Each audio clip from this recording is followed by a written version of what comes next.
Por Él lo perdí todo y todo lo estimo basura con tal de ganar a Cristo y existir en Él. El Señor esté con ustedes. Lectura del Santo Evangelio según San Lucas. En aquel tiempo, mientras iban de camino, Jesús y sus discípulos le dijo uno: te seguiré a donde vayas. Jesús le respondió: las zorras tienen madriguera y los pájaros tienen nido, pero el Hijo del Hombre no tiene dónde reclinar la cabeza. A otro le dijo: sígueme. Él le respondió: déjame primero ir a enterrar a mi padre. Le contestó: deja que los muertos entierren a sus muertos, tú vete a anunciar el reino de Dios. Otro le dijo: te seguiré, Señor, pero déjame primero despedirme de mi familia. Jesús le contestó: el que echa mano en el arado y sigue mirando atrás no vale para el reino de Dios. Palabra del Señor.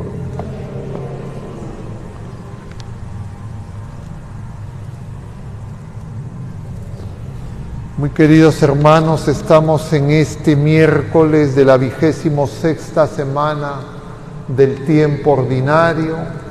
Estamos celebrando la memoria de San Francisco de Asís y las enseñanzas del Señor, como siempre, son muy importantes.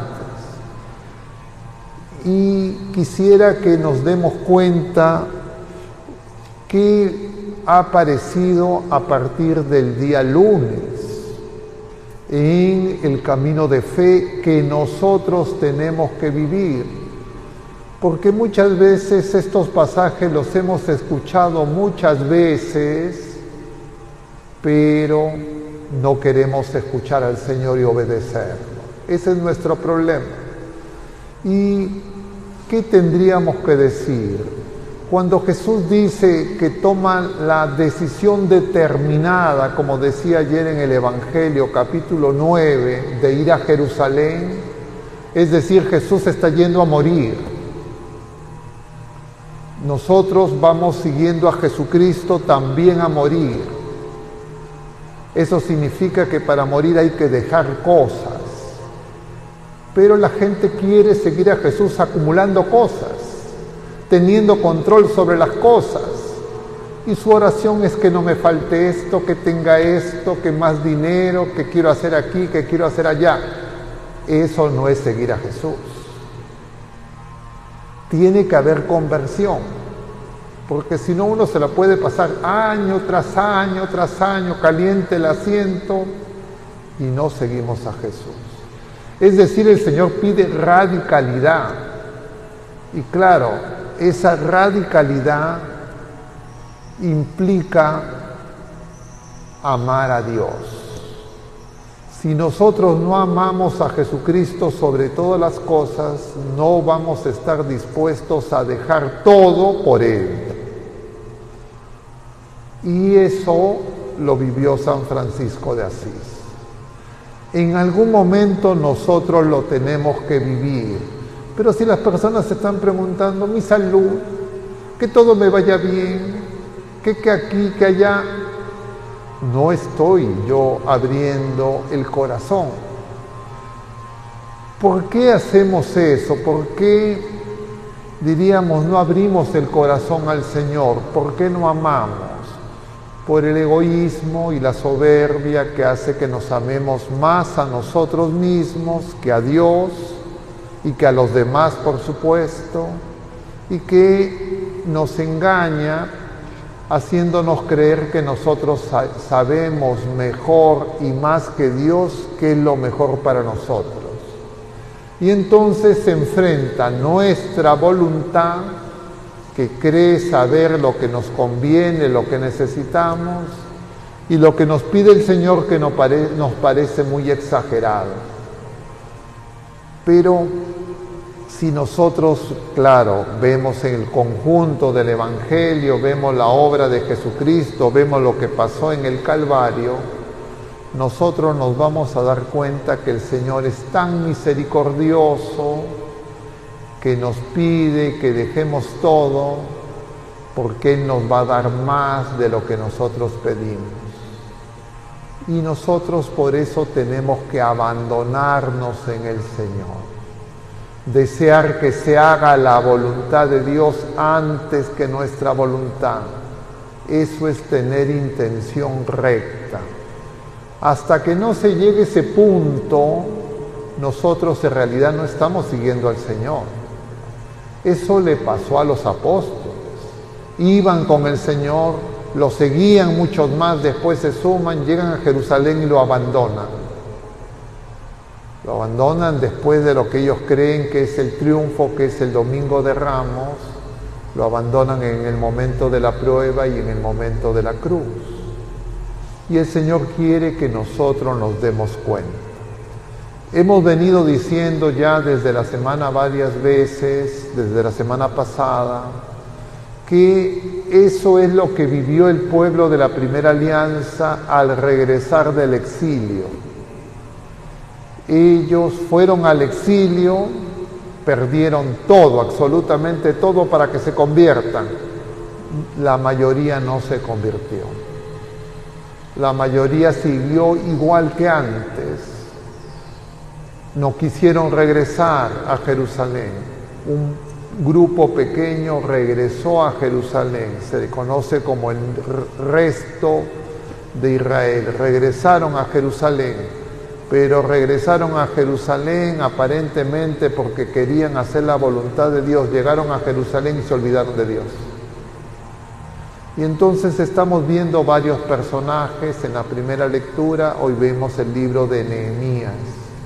Ya es años después de que han salido el primer grupo en tiempos de Ciro. Esto ya es en tiempo del nieto de Ciro, Artajerjes. Y aparece Nehemías, quiere reconstruir la ciudad. Quien va a reconstruir la ciudad va a ser Jesucristo. Quien viene a hacernos a nosotros de nuevo es Jesucristo. Quien sabe lo que necesitamos es Jesucristo. Y si nosotros no lo ponemos sobre todas las cosas, no lo vamos a ver ni vivir y seguiremos atemorizados, llenos de miedos, de temores, de problemas emocionales, psicológicos, enfermos, encerrados. Así vive el mundo. Y eso es un don de Dios. Es una gracia que hay que pedir. ¿Cómo se llama esa gracia? Claro, es el don del Espíritu Santo. Esa gracia es la fe, la esperanza y la caridad. Está expresada en estos tres personajes en este pasaje del Evangelio que quieren seguir al Señor. Dos de ellos quieren seguir al Señor. El segundo, el Señor le dice, sígueme. Y entonces los que quieren seguir al Señor le ponen peros. Que más tarde, que todavía no, tengo que hacer esto primero. En todos los casos el Señor le dice, deja todo. Tenemos que pedir esa gracia. Especialmente si nosotros ya hemos hecho un camino largo en la vida presente. Si ya nos estamos en capacidad de darnos cuenta que todo lo que hemos ensayado no funciona. Que lo único que realmente nos va a dar esa felicidad que deseamos es estar en comunión de amor con Jesucristo y hacer su voluntad. La felicidad no es imaginar cosas. La felicidad no es ni siquiera puros deseos. La felicidad es hacer la voluntad del Señor. Y la voluntad del Señor la tenemos que hacer todos los días, día a día, acto por acto, decisión por decisión. Y en realidad, para terminar y que quede más clara esta enseñanza, en realidad hay solo dos voluntades: la voluntad de Dios y la voluntad de Satanás. Cuando nosotros equivocadamente creemos que es nuestra voluntad, nuestro deseo, nuestro cálculo, lo que nosotros queremos, es un engaño de Satanás. Pero claro, nosotros no nos damos cuenta porque solo vemos lo aparente, solo vemos las cosas inmediatas y caemos una y otra vez en esos engaños, creyendo que nosotros sabemos lo que es mejor para nosotros, lo que es mejor para los demás. Quien lo sabe verdaderamente es el Señor. Y nosotros deberíamos solo desear no separarnos nunca del Señor, hacer totalmente lo que Él nos dice. Es lo que nuestra Madre Santísima nos enseña, es lo que han vivido los santos. Eso es lo que hizo San Francisco de Asís. Y cuando uno lo desea, el Señor nos lo concede, se nos curan todas esas cosas.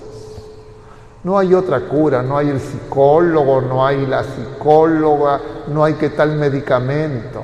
Esos son sintomáticos. Tenemos que tomar, como dice Santa Teresa de Jesús, la decisión determinada de que solo Dios basta, nada más. Mi familia, mis padres, mis cosas, el Señor sabe, conoce mejor y Él se va a encargar. Y nos irá mostrando cómo realmente vamos a amar y vamos a hacer y vivir la comunión de amor, que es lo que va a hacer que las otras personas también lo puedan conocer al Señor y encontrar el camino y la verdad y la vida. Pidamos pues a San Francisco, a la multitud de santos, a nuestra Madre Santísima, que nos ayuden.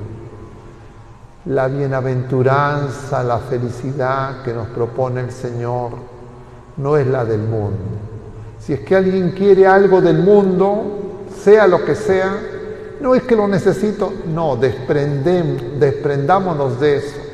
Sin eso no vamos a poder seguir al Señor. Pidamos pues al Señor que cuando Él lo determine de la manera dulce como sabe hacerlo, nosotros podamos tener un corazón dispuesto para hacer su voluntad, y que misericordioso se apiade de nosotros para que no caigamos en la trampa de pedirle al Señor que haga nuestra voluntad. Que así sea.